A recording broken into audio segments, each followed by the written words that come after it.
कि निम्न आकृति में यदि OP समांतर है RS के, कोण OPQ बराबर 110 अंश और कोण QRS कितने अंश का दिया गया है 130 अंश का, तो कोण PQR का मान ज्ञात कीजिए। तो इस चित्र को बड़ा कर ले रहे, जैसे आपको प्रश्न ये दिया गया है, आपको एक प्रश्न में कहा गया कि जो ये OP है, ये जो OP है, ये OP किसकी समांतर है, इस RS की, ये RS की समांतर। फिर प्रश्न में ये कहा गया कि आपको कोण OPQ तो दिया गया है 110 अंश और कोण QRS दिया है 130 अंश, तो आपको बेटा एक कोण का मान ज्ञात करना है। ठीक है, तो हम कैसे निकालेंगे, बहुत ही आसान तरीके से क्या करना है कि सबसे पहले Q से OP और RS इन दोनों को मिलाते हुए यदि एक समांतर रेखा खींच दी, तो एक आपने सबसे पहले समांतर रेखा खींची, मानिए कि ऐसे। क्लियर? अब जरा बताइए कि ये बेटा मान लीजिए कि कोई एक समांतर रेखा खींची हुई है Q से यहाँ तक, तो ये PO के समांतर होगी और ये क्या है इसकी तिर्यक रेखा। अब तिर्यक रेखा की खास बात क्या होती है, तिर्यक रेखा में आप ये जानते हैं, क्या जानते हैं कि क्रमागत कोणों का योगफल कितने अंश के बराबर होता है 180 अंश के। तो ये 110 अंश है, तो ये कोण कैसे निकलेगा, आप इस कोण को और इस कोण को दोनों को जोड़ देंगे, तो दोनों कोणों का योगफल कितने के बराबर होता है 180 अंश। तो आपने कर लिया 110 अंश को और यहाँ पर कोण कोई मान लिया एक मान लिया, दोनों का कोण कितने के बराबर हो जाए 180 अंश। ये क्या होता है क्रमागत कोणों का योगफल कितने बराबर होता है 180। इसको आप दूसरी भाषा में ऐसा भी कह सकते हैं कि तिर्यक रेखा के एक ही कोण के अंतः कोणों का योगफल कितने बराबर होता है 180। ठीक है, तो आप यहाँ से कोण एक का मान निकाल लीजिए, तो 180 अंश 110 पे इस तरह पक्षांतर करेंगे, ये कितना निकल के आया 70। अभी आपको बेटा कोण एक निकला। अब जरा देखिए बेटा आपको एक कोण निकालना है, इस कोण का नाम मैंने 2 लिख दिया। ठीक है, तो कोण 2 का मान निकालना है, तो इसी प्रकार से आप देखेंगे कि जो ये RS है वो Q एक कोई भी रेखा मान सकते हैं, इसको जैसे x माना, इसको मैंने y माना, तो ये QY जो है वो RS की समांतर है और ये तिर्यक रेखा है। तो आप जानते हैं जी 130 अंश है, जी निकालना है, तो ये भी क्या है क्रमागत कोण है। तो आप 130 अंश को जोड़ेंगे और कोण 2 को जोड़ेंगे, कितने के बराबर कर देंगे 180। सेम टू सेम इसी तरीके से हल करेंगे, तो कोण 2 का मान कैसे निकलेगा 180 अंश 130 को इस तरह पक्षांतर कर लीजिए, कितना निकल के आया 50। तो आपको ये पता चल गया कि जी बेटा दिया गया है कुल 50 अंश, ये कोण दिया गया है 70 अंश। अब बेटा आपको जी कोण निकालना है, तो हम जानते हैं कि कोई भी रेखा ऐसे दी गई हो, ऐसा दिया, ये कोण मान लिया x है, ये कोण मान लिया y है, और अगर बेटा जी कोण मान लिया z है, अगर हम तीनों को जोड़ देंगे तो आप देखते होंगे कि ऐसी एक सरल रेखा बन जाएगी, और सरल रेखा में बना कोण कितने अंश का बराबर होता है 180 अंश, क्योंकि हम जानते हैं कि ऋजु कोण कितने अंश के बराबर होता है 180 अंश। ऋजु कोण ही क्या होता है सरल रेखा पे बना कोण। ठीक है, तो ये आपको बेटा 70 अंश दिया गया है, ये 70 है, ये कितना दिया गया है 50 अंश, जेड का मान आपको निकालना है, तो आप क्या करोगे 70 प्लस 50 प्लस में कोण जेड बराबर में 180, तो कोण जेड का मान कितना होगा 180, इन दोनों को जोड़ दीजिए 7 5 12 120 हुआ, 120 को इस तरफ पक्षांतर कर दीजिए, तो माइनस 120, कोई कितने अंश का आ गया, बस यही आपका आंसर है।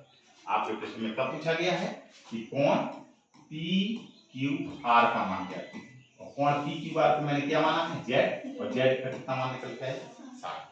तो इस तरीके से ऐसे प्रश्नों को हम हल कर सकते हैं।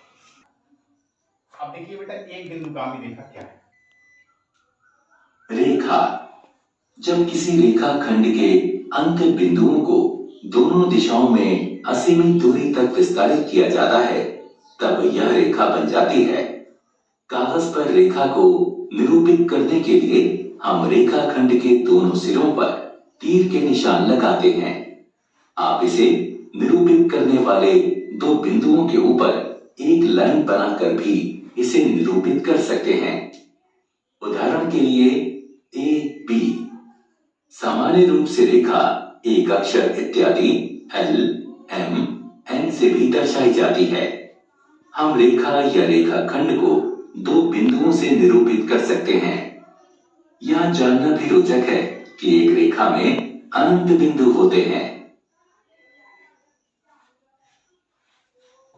ठीक है बेटा, जैसे बेटा ए मान लीजिए कोई एक रेखा दी है, ठीक है,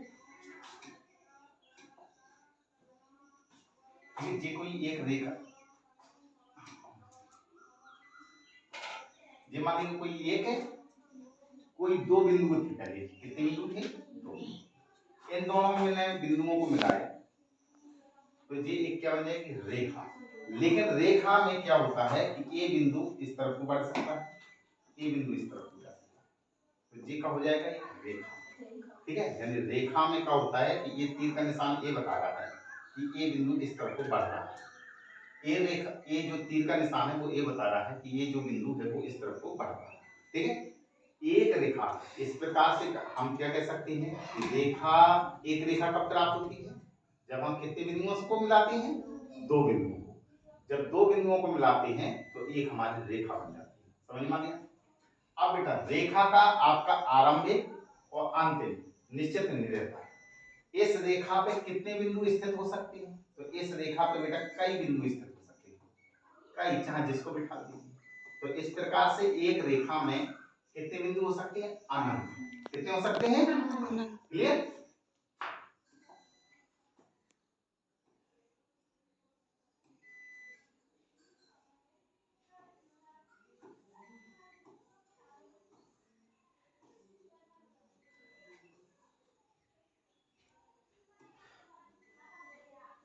प्रतिच्छेदी रेखाएं। चित्र को देखें। जब दो रेखाएं एक बिंदु से होकर गुजरती हैं तो उन्हें हम प्रतिच्छेदी रेखाएं कहते हैं। दो रेखाएं L1 और L2 एक बिंदु से होकर गुजरती हैं तो L1 और L2 प्रतिच्छेदी रेखाएं और P प्रतिच्छेदन बिंदु कहलाता है। हम प्रतिच्छेदी रेखाओं को एक उभयनिष्ठ बिंदु वाली दो रेखाओं के रूप में भी परिभाषित कर सकते हैं। आपके पास प्रतिच्छेदी रेखाओं के अनेक उदाहरण हैं। तो जैसे बेटा इसमें दो रेखाएं दी गई हैं, एक आपका L1 दिया गया है और एक आपका L2 दिया गया है। क्लियर? अगर बेटा ये दो रेखाएं, जैसे मान लिया कि एक मैंने एक रेखा ली, एक रेखा ली मैंने ऐसे, ठीक है, इस रेखा का नाम लिख दिया मैंने L1। रेखा जब बनाओगे जब दोनों ओर तीर के निशान, एक मैंने रेखा बेटा L2 ली और मैंने ऐसी खींची। अगर बेटा इस तरीके से खिंची हुई होती तो इन दोनों रेखाओं को, ये रेखा और ये रेखा, इन दोनों रेखाओं का नाम क्या होगा? L1 समांतर L2। इनको हम क्या कहते हैं? समांतर रेखा। क्या कहते हैं बेटा? समांतर रेखा। अगर ऐसी खिंची होंगी तो इनको हम क्या कहते हैं? समांतर रेखा। इनको समांतर रेखाएं क्यों कहते हैं? वो इसलिए कहते हैं क्योंकि L1 और L2 जहां जहां से भी बेटा दूरी नापेंगे, इनकी बीच की दूरी, तो दूरी हर जगह बराबर बराबर ही होगी। ठीक है, बीच की दूरी कैसी होगी? समान होगी। तो समांतर रेखाएं क्या होती हैं? जिन दो रेखाओं की बीच की दूरी कैसी हो? समान हो, वो क्या कहलाती हैं? समांतर रेखाएं। लेकिन ऐसी, या आपका ऐसा खिंचा, तो ये कैसी है आपस में? समांतर रेखाएं। समझ में आ गया? अगर बेटा ऐसा ना हो, पहला तो आपका रूप ऐसा है, दूसरा रूप इस तरीके का हो सकता है। कैसे कि मान ली कि एक रेखा मैंने L1 ली और एक मैंने रेखा L2 ली